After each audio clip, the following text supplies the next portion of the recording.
Assalamualaikum warahmatullahi wabarakatuh.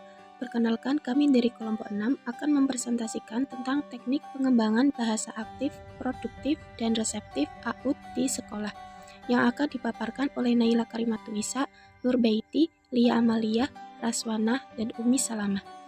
Baik, mari kita simak penjelasannya. Pertama, saya akan menjelaskan mengenai pengembangan bahasa aktif dan juga pasif. Pada bidang pengembangan bahasa, dalam standar tingkat pencapaian perkembangan anak usia dini dikategorikan menjadi bahasa reseptif, verbal, dan juga keaksaraan. Pengembangan bahasa meliputi aspek sensori motorik terkait dengan kegiatan mendengar, kecakapan memahami, dan juga produksi suara. Pada lingkungan sekolah, guru dapat memberikan berbagai cara dan kegiatan dalam rangka pengembangan bahasa. Dalam hal ini, anak dilatih menggunakan bahasa lisan dan tulisan, baik secara aktif maupun secara pasif, dengan cara kontekstual dan sederhana pastinya.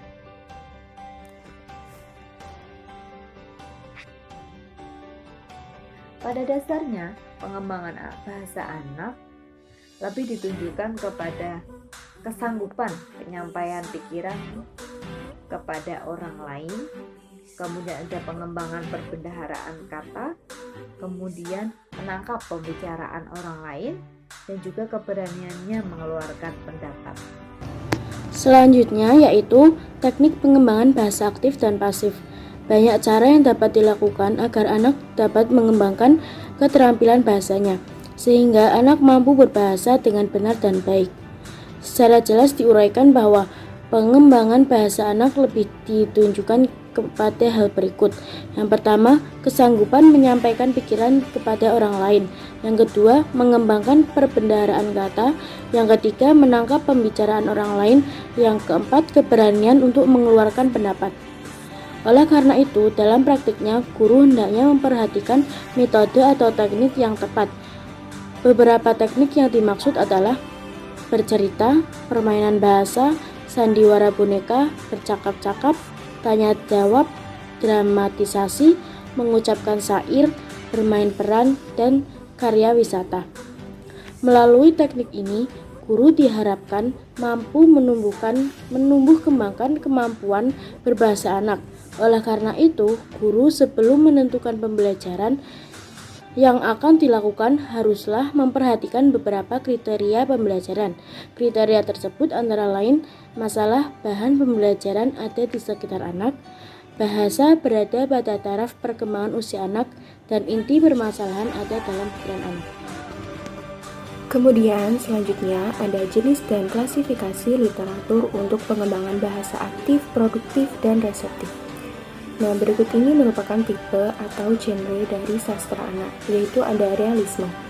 Realisme itu cerita-cerita yang mungkin saja terjadi dalam kehidupan nyata, walaupun cerita tersebut mungkin saja tidak benar-benar terjadi. Kemudian ada fiksi formula.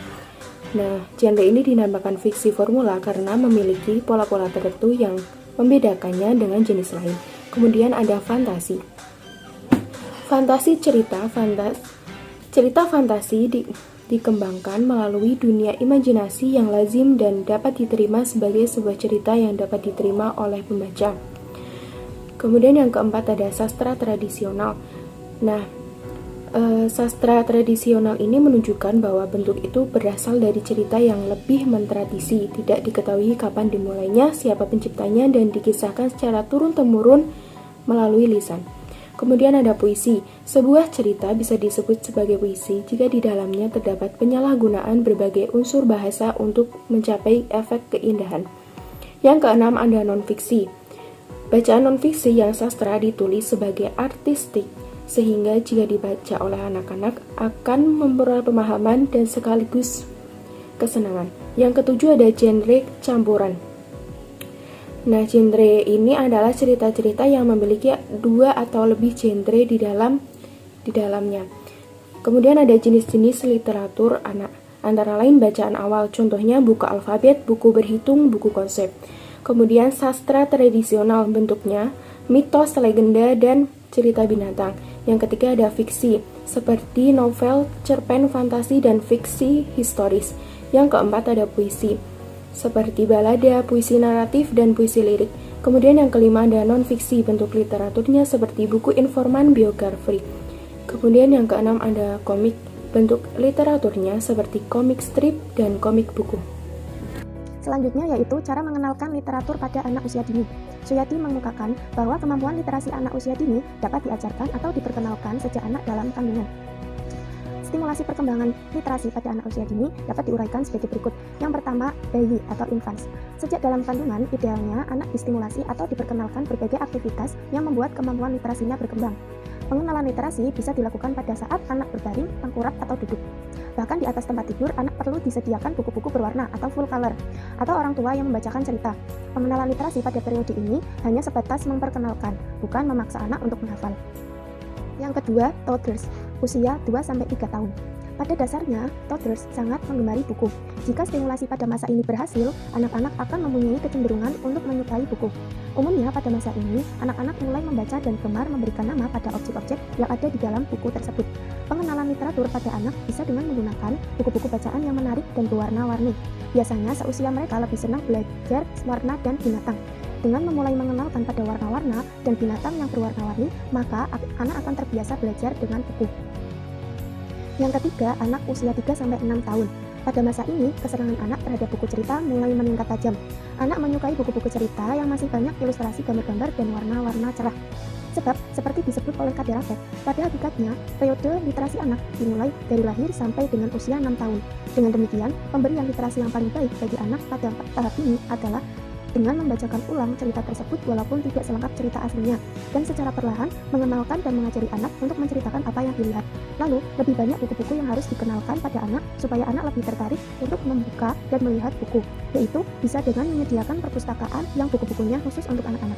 Selanjutnya kita akan membahas tentang media visual, visual dan audiovisual, pengembangan bahasa aktif, produktif, dan reseptif bagi anak usia dini.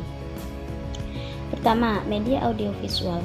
Media audiovisual merupakan bentuk gabungan dari perpaduan antara audio dan visual. Dengan menggunakan media ini, tentu akan semakin melengkapi dan mengoptimalkan untuk menunjang kegiatan pembelajaran dan penyajian bahan ajar kepada peserta didik. Juga, dengan adanya media ini, dalam batasan tertentu, dapat menggantikan peran dan juga tugas guru. Nah, adapun tujuan dalam menggunakan media audiovisual ini ialah untuk mengembangkan kemampuan kognitif dengan memberikan rangsangan berupa gambaran yang bergerak dan juga suara, serta menyampaikan pesan untuk mempengaruhi sikap dan emosi. Sedangkan manfaat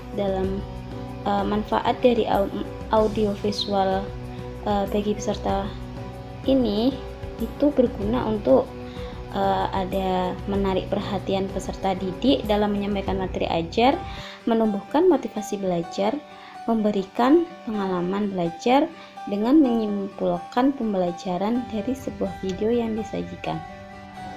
Selanjutnya ada audio visual, pengembangan bahasa aktif, produktif, dan reseptif.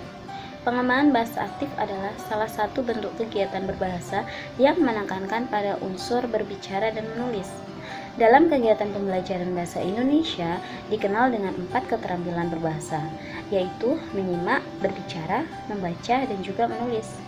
Keterampilan berbahasa aktif produktif adalah keterampilan yang lebih menekankan pada kegiatan berbicara dan juga menulis. Sedangkan bahasa reseptif ialah menyimak atau mendengar dan juga membaca. Dalam pembelajaran bahasa yang reseptif ini, pada anak usia dini terdapat berbagai kesempatan yang dapat dilakukan dalam kelompok besar.